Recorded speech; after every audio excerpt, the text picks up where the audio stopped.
하나님의 은혜와 평강을 빕니다. 사랑하는 성도님 여러분, 반갑습니다. 오늘도 무더위 속에서 일하시느라 참 수고 많이 하셨습니다. 이번 여러분 정말 많이 덥네요. 더운 날씨에 건강 잃지 않도록 조심하시고 덥더라도 활기차게 하루하루 살아갔으면 좋겠습니다. 이 밤에 함께 하시는 우리 성도님들로 인해서 감사드리고 우리의 마음을 합해서 우리 주님을 예배하도록 하겠습니다. 이 시간 찬송 한 곡 부르겠습니다.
기도하겠습니다.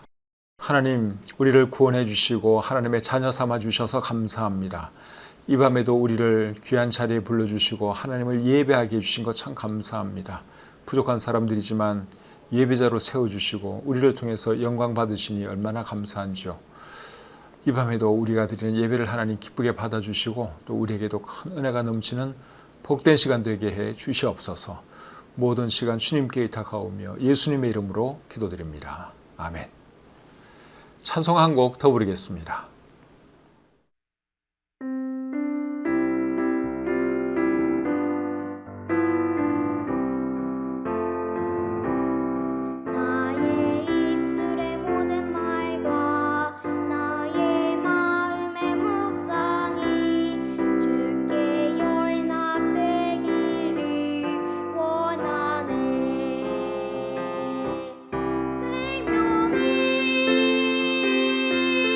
생명이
오늘 함께 나눌 하나님 말씀은 전도서 12장 9절부터 14절까지입니다. 전도서 12장 9절부터 14절까지 말씀을 제가 읽어드릴 때 여러분들 눈으로 잘 따라 읽으시기를 바랍니다. 전도자는 지혜자이어서 여전히 백성에게 지식을 가르쳤고 또 깊이 생각하고 연구하여 잠언을 많이 지었으며 전도자는 힘써 아름다운 말들을 구하였나니 진리의 말씀들을 정직하게 기록하였느니라. 지혜자들의 말씀들은 찌르는 채찍들 같고 회중의 스승들의 말씀들은 잘 박힌 목 같으니 다 한 목자가 주신 바이니라. 내 아들아, 또 이것들로부터 경계를 받으라. 많은 책들을 짓는 것은 끝이 없고 많이 공부하는 것은 몸을 피곤하게 하느니라. 일의 결국을 다 들었으니 하나님을 경외하고 그의 명령들을 지킬지어다. 이것이 모든 사람의 본분이니라. 하나님은 모든 행위와 모든 은밀한 일을 선악간에 심판하시리라. 아멘. 전도서 12장 9절부터 14절까지의 말씀을 읽어드렸습니다. 이 말씀은 전도서의 마지막 부분이죠. 전도서는 솔로몬 왕이 기록했습니다. 솔로몬 왕 이름이 전도서에 나오는 것은 아니지만 전도서 1장 1절에 보시면 다윗의 아들 예루살렘 왕이 전도서를 기록했다 하는 말씀이 있습니다. 다윗의 아들 예루살렘의 왕 하면 솔로몬밖에 없잖아요. 그래서 전도서는 솔로몬 왕이 기록한 것을 우리가 알 수 있습니다. 솔로몬 왕은 전도서 외에도 잠언, 아가를 기록했지요. 아가의 내용은 솔로몬 왕이 젊었을 때 사랑한 그 여인과의 대화, 이런 것이 아가의 내용이고, 전도서는 인생 말년에 그가 경험한 것을 토대로 해서 후대 사람들에게 교훈을 주기 위해서 기록한 글이 전도서입니다. 솔로몬 왕은 처음에는 정말 좋은 왕이었어요. 하나님을 잘 섬기는 정말 훌륭한 왕이었습니다. 그런데 그의 인생 말년에 이제 이방 아내들의 영향을 받아서 솔로몬 왕은 우상 숭배하는 사람이 되고 말았죠. 그리고 전도서를 읽어보면 솔로몬 왕은 우상 숭배뿐만 아니라 나쁜 짓도 사실은 많이 했습니다. 술도 마시고 쾌락도 추구하고 여자들과 놀기도 하고 그러면서 참 못된 삶도 살았습니다. 전도서 2장 10절에 보시면 이렇게 기록되어 있습니다. 무엇이든지 내 눈이 원하는 것을 내가 금하지 아니하며 무엇이든지 내 마음이 즐거워하는 것을 내가 막지 아니하였으니 이는 나의 모든 수고를 내 마음이 기뻐하였습니다. 그러니까 자기가 하고 싶은 대로 다 해봤다 이거예요. 쾌락도 추구해보고 술도 마셔보고 여자들하고 놀아도 보고 안 해본 것이 없습니다. 뭐 우상 숭배하는 사람이 여러분 이런 것 안 하겠습니까? 그래서 자기 마음대로 다 하면서 살았어요. 그런데 솔로몬 왕이 나중에는 이제 그런 내용은 성경에 나오진 않아요. 그런데 죽기 전에 자기의 잘못에 대해서 이분이 회개했고 그리고 원래 하나님을 섬겼던 그 자리로 돌아왔습니다. 그렇지 않았다면 그가 기록한 잠언, 전도, 아가 이 세 권의 책이 성경에 기록될 리가 없겠죠. 회개했기 때문에 하나님께서 그가 기록한 이 글들이 성경의 일부가 되게 하신 것이죠.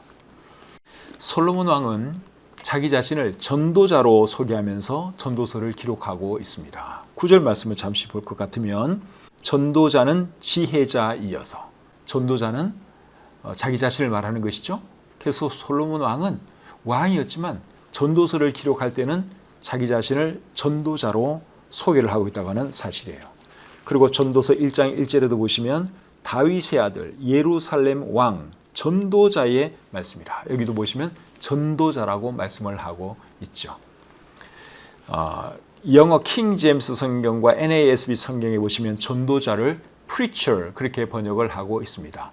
preacher이라고 하는 말은 설교자라는 말이에요. 설교자나 전도자나 비슷한 말이지만 영어 성경에는 preacher 그렇게 되어 있고요. NIV 영어 성경에는 teacher, 교사라는 말로 번역을 하고 있습니다. 그래서 이 솔로몬 왕은 왕이었지만 왕으로서 이 전도서를 기록한 것이 아니라 사람들에게 진리의 말씀을 전파하는 설교자로서, 전도자로서 전도서를 기록했다 하는 것이죠. 그리고 이 전도서의 책 이름이 전도서가 된 이유는 전도자가 기록했기 때문에 전도서, 이제 그렇게 이름이 붙은 것입니다. 오늘 이 본문 말씀은 전도서의 에필로그이자 결론이라고 할 수 있습니다. 에필로그라는 말의 의미를 아시죠? 에필로그는 책의 제일 마지막에 쓰는 글을 에필로그라 그럽니다. 마치 후기처럼 본론이 쫙 끝나고 나서 이제 마지막에 후기처럼 쓰는 글을 에필로그라 하는데, 오늘 이 본문이 전도서의 에필로그라고 할 수 있어요. 그리고 결론도 이 본문 속에 나와 있죠. 이제 본문의 내용을 살펴보도록 하겠습니다. 9절 말씀을 제가 다시 한번 읽겠습니다. 전도자는 지혜자이어서 여전히 백성에게 지식을 가르쳤고 또 깊이 생각하고 연구하여 잠언을 많이 지었으며, 솔로몬은 자신이 먼저 지혜자인 것을 말씀하고 있습니다. 전도자는 지혜자이어서, 솔로몬 자기 자신은 전도자인데 어떤 전도자냐? 지혜자인 전도자라고 소개를 하고 있죠. 우리가 잘 아는 것처럼 솔로몬 왕은 인류 역사 가운데 가장 지혜로운 사람이었습니다. 그가 어떻게 가장 지혜로운 사람이 될 수 있었느냐? 두 가지 이유 때문인데요. 첫째는 하나님께서 그에게 지혜를 주셨기 때문이고, 두 번째는 그가 지혜자가 되기 위해서 많은 노력을 했기 때문에 그렇습니다.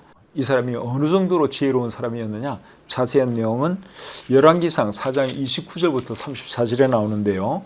그 말씀도 제가 한번 읽어보겠습니다. 하나님이 솔로몬에게 지혜와 총명을 심히 많이 주시고 또 넓은 마음을 주시되 바닷가에 모래같이 하시니, 솔로몬의 지혜가 동쪽 모든 사람의 지혜와 애굽의 모든 지혜보다 뛰어난지라. 그는 모든 사람보다 지혜로워서 예스라 사람 에단과 마올의 아들 헤만과 갈골과 다르다보다 나음으로 그의 이름이 사방 모든 나라에 들렸더라. 그가 잠언 3,000가지를 말하였고 그의 노래는 1,005편이며 그가 또 초목에 대하여 말하되 레바논의 백향목으로부터 담에 나는 우슬초까지 하고, 그가 또 짐승과 새와 기어다니는 것과 물고기에 대하여 말한지라. 사람들이 솔로몬의 지혜를 들으러 왔으니 이는 그의 지혜의 소문을 들은 천하 모든 왕들이 보낸 자들이더라. 자, 여기 보시면 솔로몬이 얼마나 참 지혜로운 사람이고 또 지혜가 많은 사람인 것을 우리가 알 수 있죠. 솔로몬의 지혜를 듣기 위해서 많은 사람들이 그를 찾아왔다. 우리 성경이 그렇게 말씀하고 있습니다. 그래서 첫 번째는 하나님께서 그에게 특별한 지혜를 주셨기 때문에 그가 지혜로운 사람이 되었고, 두 번째는 지혜로워지기 위해서 그가 많은 노력을 했습니다. 오늘 본문 9절을 보시면 알 수 있습니다. 본문 9절입니다. 전도자는 지혜자이어서 여전히 백성에게 지식을 가르쳤고 또 깊이 생각하고 연구하여 잠언을 많이 지었으며, 여기 보니까 그가 깊이 생각하고 연구했다, 그렇게 말씀을 하고 있죠. 그래서 우리도 여러분 지혜로워지려면 생각을 많이 해야 됩니다. 깊이 생각할 줄 아는 사람이 되어야 되고, 그리고 연구도 많이 해야 하는 것이죠. 그래서 솔로몬 왕이 깊이 생각하고 연구해서 쓴 글이 뭔가 하면 전도서와 잠언이에요. 열왕기상 4장 32절에 보면 그가 잠언 3,000가지를 말했다, 그렇게 말씀을 하고 있죠. 정말 많은 잠언을 그가 지었습니다. 3,000가지 잠언 중에서 이제 일부가 성경 잠언과 전도서에 기록되어 있는 것이죠. 그래서 우리도 지혜로워지려면 솔로몬처럼 깊이 생각하는 사람이 되어야 하고 연구하는 사람이 되어야 하는 것이죠. 그리고 잠언과 전도서를 많이 읽으면 지혜에 많은 도움을 받을 수 있습니다.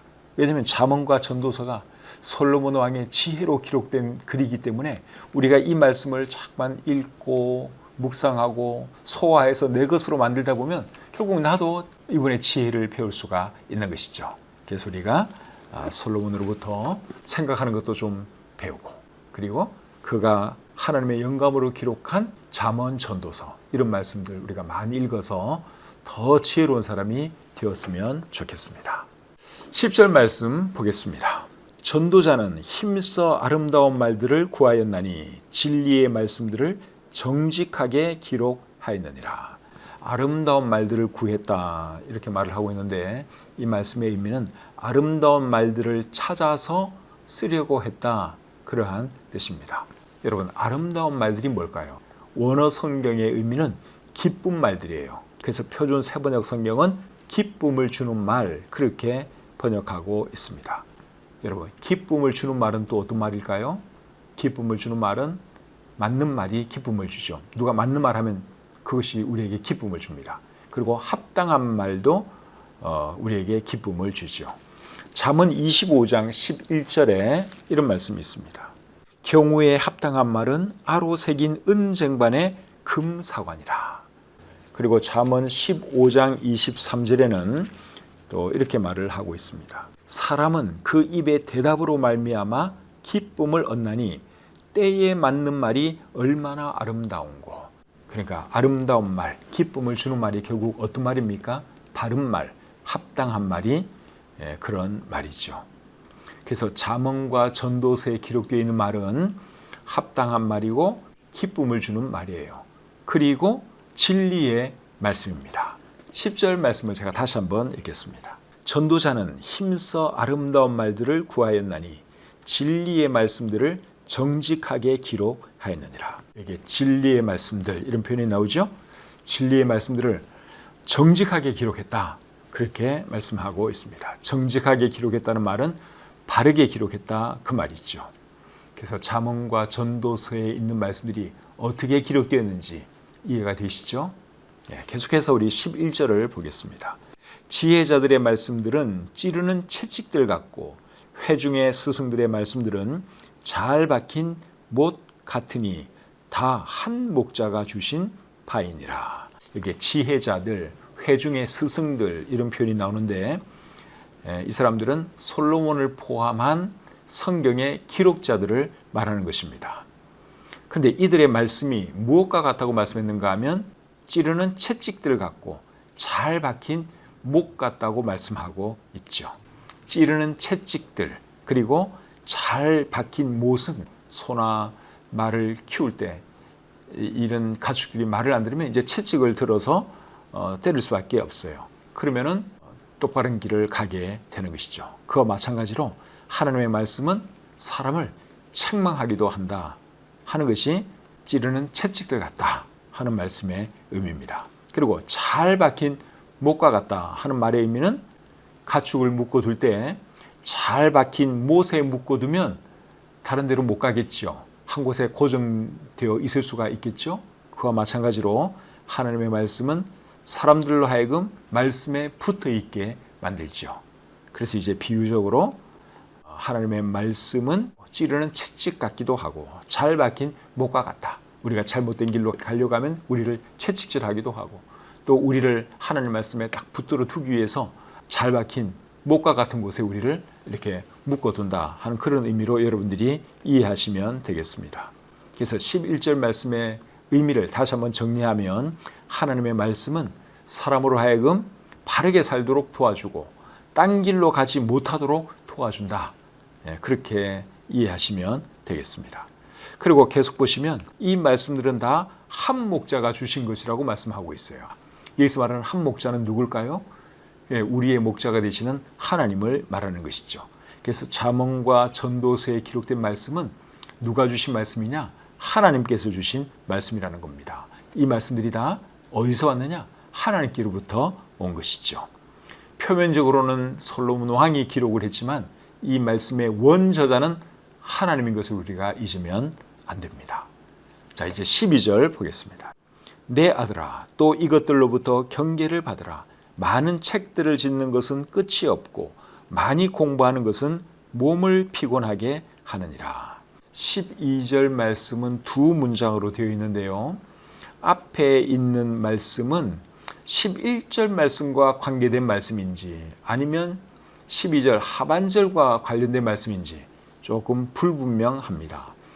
그런데 표준 세번역 성경과 공동 성경으로 읽어보면 12절 상반절은 12절 하반절과 관계 있는 말씀으로 번역을 하고 있습니다. 표준 세번역으로 한번 읽어보겠습니다. 한마디만 더하마 나의 자녀들아 조심하여라. 책은 아무리 읽어도 끝이 없고 공부만 하는 것은 몸을 피곤하게 한다.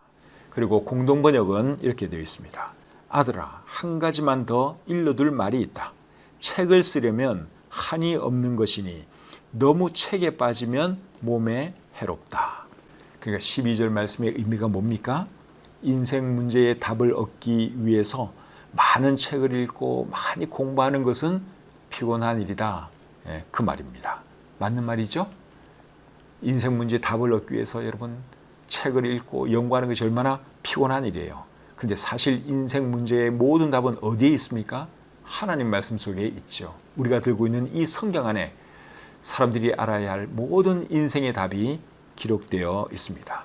어디서 와서 어디로 가는지, 어떻게 사는 것이 바른 삶인지, 죽으면 어떻게 되는지, 어떻게 하면 사람이 구원받을 수 있는지 하는 모든 인생 문제에 대한 답이 성경에 기록되어 있죠. 이 성경이 우리에게 있다고 하는 사실이 여러분 얼마나 감사합니까? 이 성경은 책 중에 책입니다. 인생 문제의 모든 답이 성경에 있습니다. 지혜로워지기 위해서라도 우리는 성경을 읽어야 합니다. 그래서 이 성경이 여러분이 생각하는 것보다 훨씬 더 가치 있는 책이라고 하는 것을 절대로 잊지 마시기를 바랍니다. 이 세상의 모든 책은 다 사람들이 쓴 책이에요. 사람들의 머리에서 나온 겁니다. 근데 이 성경 말씀, 이 하나님의 말씀은 하나님이 원저자세요. 잠언, 전도서도 마찬가지고. 그래서 세상에서 얻을 수 없는 그런 말씀들이 이 성경에 기록되어 있고 우리가 정말 알아야 할 모든 인생의 답이 성경에 기록되어 있다 하는 것이죠. 그러니까 성경을 우리가 열심히 읽어야 하는 것입니다. 이제 마지막으로 13절, 14절 보겠습니다. 일의 결국을 다 들었으니 하나님을 경외하고 그의 명령들을 지킬지어다. 이것이 모든 사람의 본분이니라. 하나님은 모든 행위와 모든 은밀한 일을 선악간에 심판하시리라. 이 말씀이 전도서의 결론이에요. 솔로몬 왕이 처음에는 하나님을 잘 섬겼다가 말년에 우상 숭배도 하고 타락된 삶을 살았지만 그가 결국은 원위치로 돌아왔어요. 그러면서 자신의 경험을 이제 이 전도서에 기록하고 있는데 그가 내리는 결론은 뭡니까?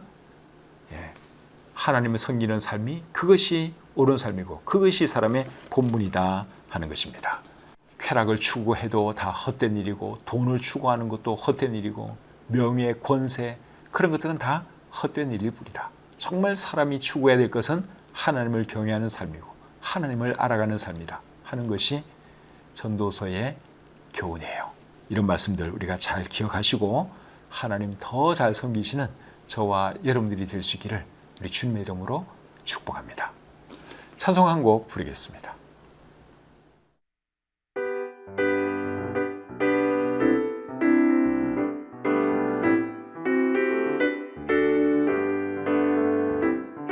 죄에서 자유를 얻게 하는 보혈의 능력 주의 보혈 시험을 이기고 승리하니 참 놀라운 능력이로다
기도하겠습니다.